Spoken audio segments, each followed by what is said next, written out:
folks. Thanks for joining me today on day 3 of our 12 days of Christmas. So, today we're going to be painting on a small oval stone that I made from a mold that I purchased from the Happy Dotting Company. Her link is in the description below, so I urge you to go and check her out if you want to get your own molds for making perfectly round circles, or in this case, ovals. She's got a lot of great stuff there, so definitely go check her out. So what I did was I gave the stone a base coat of white. That's sort of like my primer. And then I gave it 2 coats of purple pizzazz. And then I put a glitter coat over top. And I let that completely dry. And now I'm using my General's charcoal pencil to sketch out the design. So this is kind of going to be not your typical kind of Christmas tree. It's going to be fun and almost bubbly looking, and that's the point I wanted to do. I wanted to do something fun and exciting and different. And I mean, anybody can paint a Christmas tree and make it look normal with triangles and dots and things like that. But I wanted to do something different. So this is what I came up with. Um, so obviously you've got to have a star at the top of the tree. If you don't want a star, that's fine. You can put whatever you want on there. Um, and the color I used for that was moon yellow. All of the colors that I use are in the description below. So if I fail to mention a color or I'm unsure or I can't remember, they'll all be listed down below. So definitely go check that out. And they also have the brand name of the paint that I used. Everything is acrylic, so everything's in the description. So now I'm doing the trunk of the tree, and it kind of resembles like a little boot. But like I said, I'm doing this kind of like a bubble kind of tree. And that's what my goal was. And I think personally it turned out really cute and very Christmassy. And I'm very pleased with it. So I hope you guys give it a try. If you do, I'd love to see your results. So you can hop on over to my Facebook page. The link is in the description below. And join my Facebook group there for Northern Pieces. And you can post your designs that you've created, maybe not from this video, but from any video that I've done. Or you can post something that you have done that you've used my techniques that I've taught you, but not necessarily the same picture that we painted. I'd love to see your renditions of your paintings, your creativity, and it would be the hugest compliment to me to see them. So definitely, please go and check out my Facebook page and put your posts on there of your creations.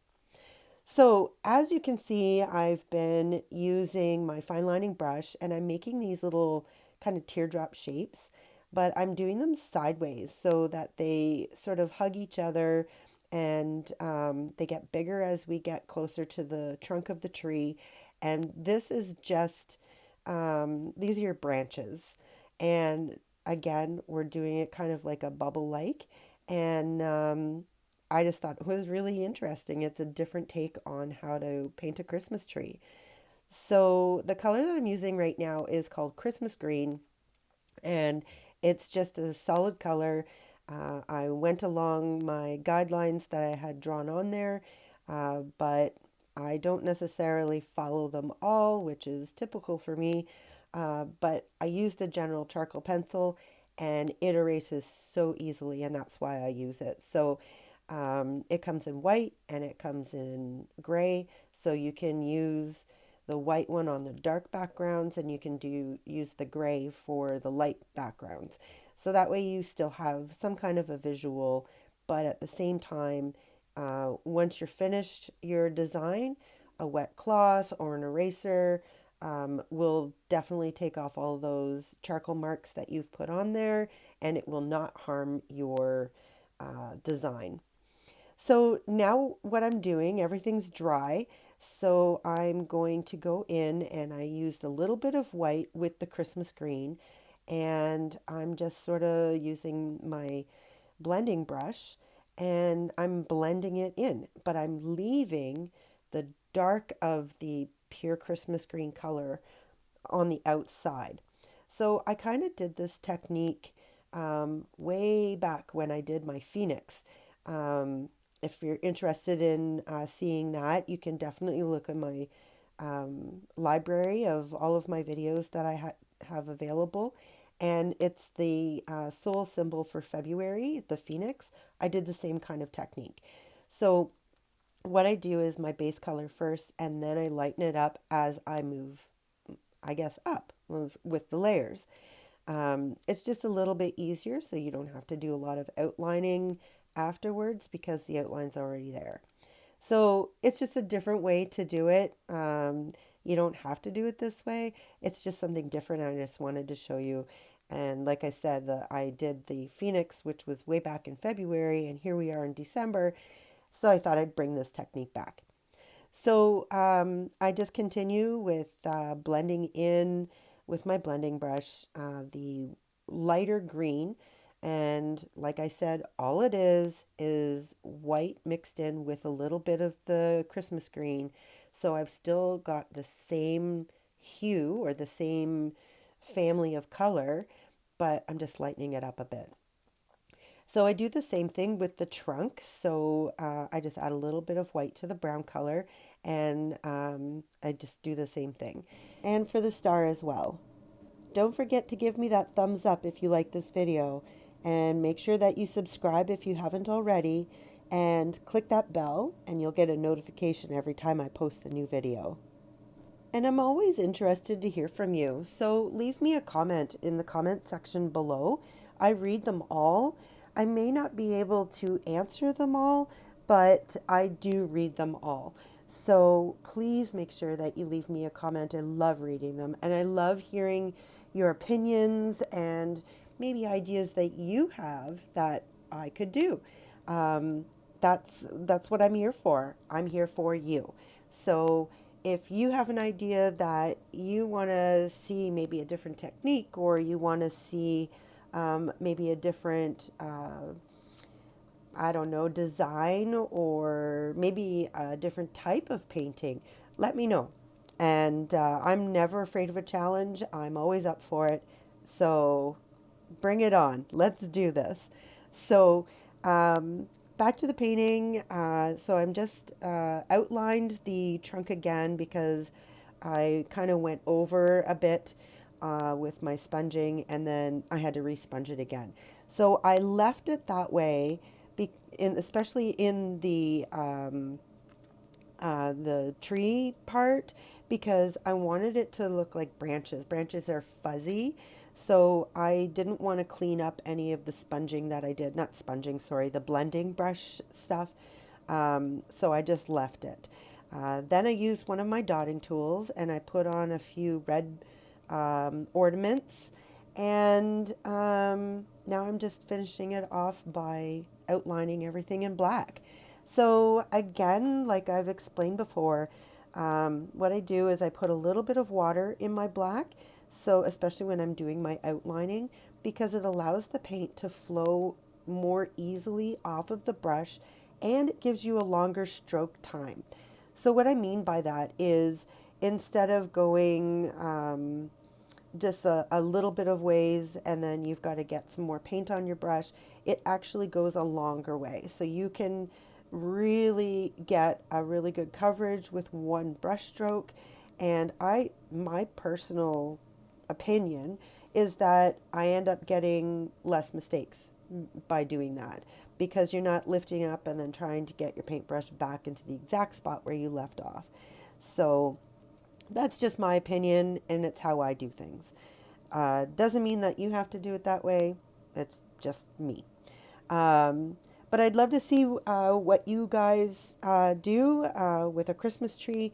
And actually, let me know in the comments below what kind of family traditions you have around the Christmas tree. There's so many different things that I know about, like Christmas spiders, the Christmas pickle. If you're interested in any of those traditions or folklores, let me know, and maybe I'll paint one up and I'll talk about it. So I'm always looking for those odd, different kind of traditions that people do. Maybe even something in a different culture. Maybe you don't even celebrate Christmas. Maybe it's Hanukkah. Maybe it's something else. Let me know in the comments below. I'm always interested in um, I'm very eager to learn about other traditions and other cultures and things like that. So I'd be very interested to know about you. You know lots about me, so let's turn the tables and let's get a little snippet of what's going on with your traditions. Anyways, so I finish up with outlining the little red ornaments that I put onto the tree, and and then I'm going to put on some little light bloops because I want to make these look like bubbles.